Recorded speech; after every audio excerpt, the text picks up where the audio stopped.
Hi everyone, this is Alicia Kraus coming to you for this version of PragerU Live from our brand new HQ. So excuse the backdrop. Lachlan's is probably much better than ours is.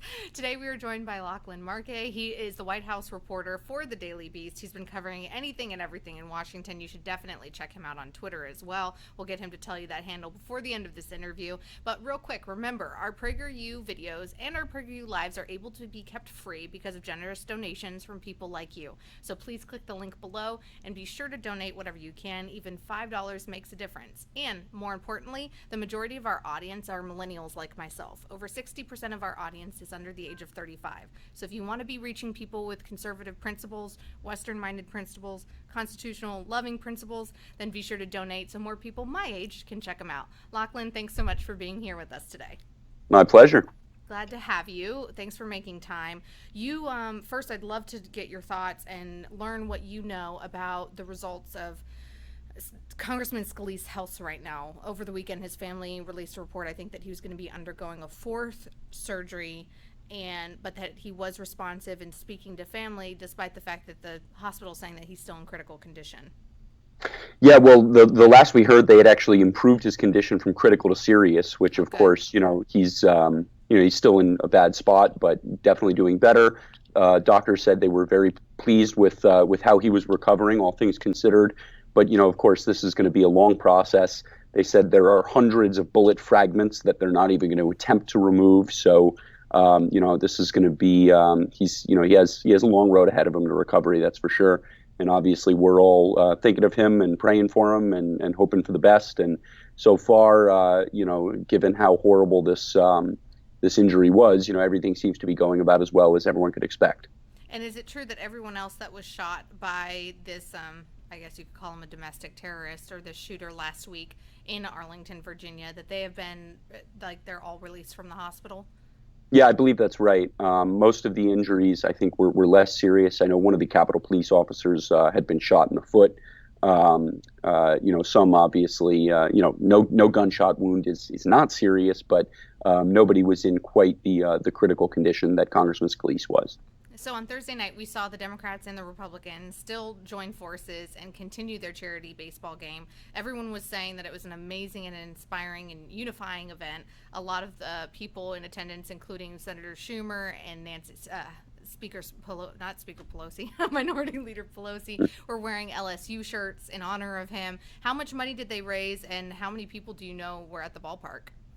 I don't know what the eventual figure was, but I know it was hundreds of thousands of dollars before the game even took place. I think there was something like 20 or 25,000 people attending the event this year, Wow. which is far and away the biggest attendance they've ever had. It was just an incredible show of support. And you saw one of the Capitol Police officers who was wounded in the shooting actually threw out the ceremonial first pitch, which was a really amazing thing to see. President Trump had a video address, which was well received on both. You have Republicans on one side of the stadium and Democrats on the other, and everyone was, standing and cheering and so on. So it was definitely, a great show of unity and respect for the congressman and his family and everyone else who was affected by this. So what's on the buzz on the Hill since this incident? I mean, we had a lot of reports of congressmen and women that were having to go off the record because they were really shaken up, understandably, about this attack on their peers Yeah. and their friends and their colleagues. Do you think that any legislation or any an increased security will be a result of this? You know, and unfortunately, as tends to happen in Washington, it had only been a few days before you started seeing the shooting pop up in more sort of partisan ideological context. Mm-hmm. So over the weekend, some folks on the left suggesting that the irony, I think, was the term they used, of the fact that one of these Capitol Police officers was a lesbian woman of color, saying that somehow reflected on Congressman Scalise's policy positions. And then this morning we saw an ad drop in the Georgia special election, attempting to tie the Democrat John Ossoff there to the shooting and some other political violence that's happened recently. So it's unfortunate you're seeing this sort of used in a partisan or ideological context like that, but it's probably inevitable given the current state of our politics. You mentioned that Georgia race, and everybody, Yeah. Fox News, CNN, everybody and their brother is talking about it and paying attention to it. It just surpassed, I guess, the like historic amount ever spent on a congressional campaign. Yeah. Of course, the Democrats are putting a lot of money behind this. For those that don't know, this is now Secretary of HHS's vacant seat, Tom Price's vacant seat, and he was in that seat for a very long time. It's been red since the 70s, so it's kind of ground that Republicans want to keep, but ground that Democrats would love to win.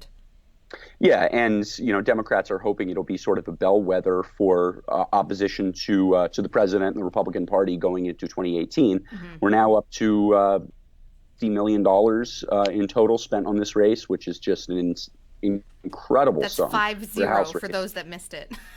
Not 6-0 actually. Oh, is it? Whoa! I heard 5-0 yeah. earlier today. Yeah, I mean, you go check on the independent expenditures that are getting filed basically every minute now, and it just keeps going up. Democrats are hoping that this will sort of be it'll show opposition even in traditionally Republican areas to the president, his agenda, the Republican Party in general. It's definitely a Republican district, but I think it really is only 5 or 6. It's an R plus 5 or 6 district. Mm-hmm. I think it's the suburbs of Atlanta, so it's not a deep red district. And Tom Price was certainly very popular there, but I think if you do see Ossoff pull off an upset win there, it will be presented as evidence that even in deep red Georgia, folks are sort of turning against the GOP.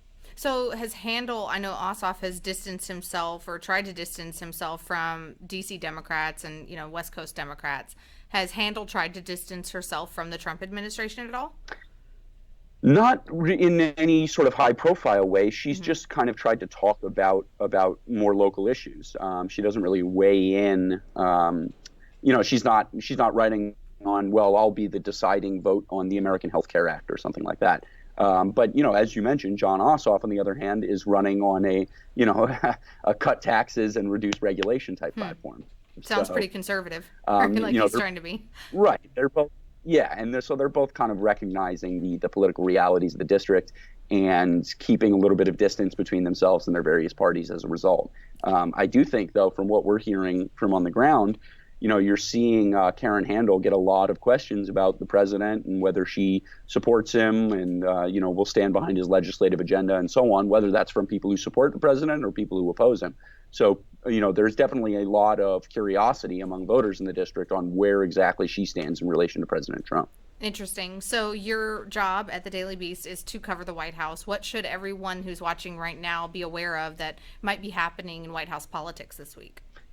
Well, a lot of it is, it's where the White House stands in relation to what's going on in Congress. So they're really trying to get this Obamacare repeal legislation through. But we found out at the press briefing today that the White House hasn't actually seen a copy of the legislation that the Senate is currently considering. Of course, the Senate has really kept that under wraps. So, whether they will throw their full weight behind whatever legislation emerges from the Senate is an open question.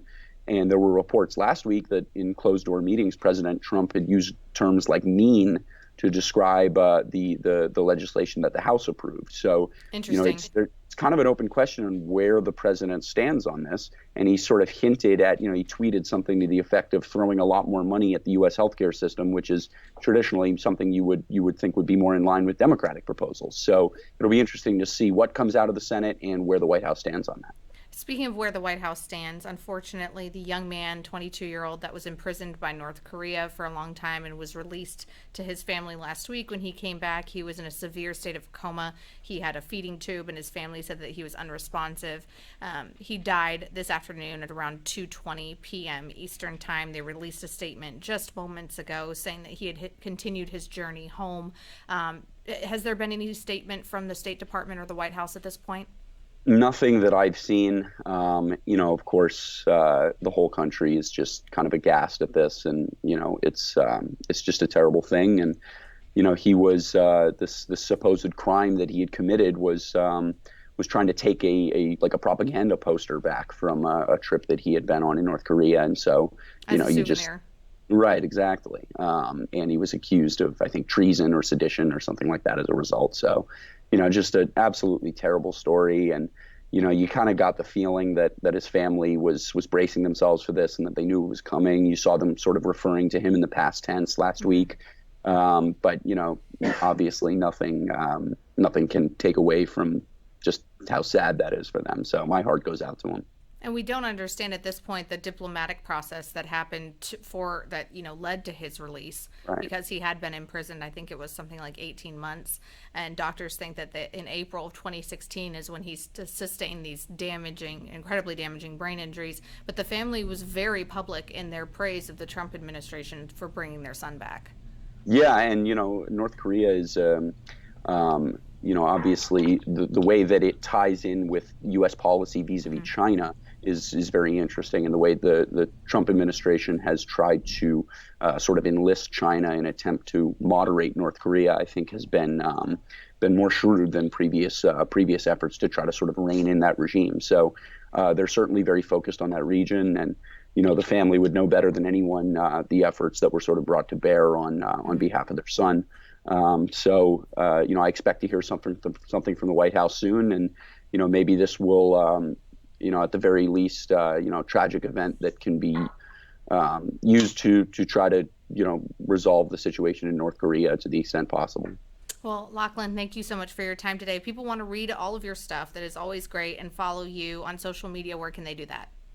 Everything I write is at thedailybeast.com, and I'm on Twitter at Lachlan, Lachlan.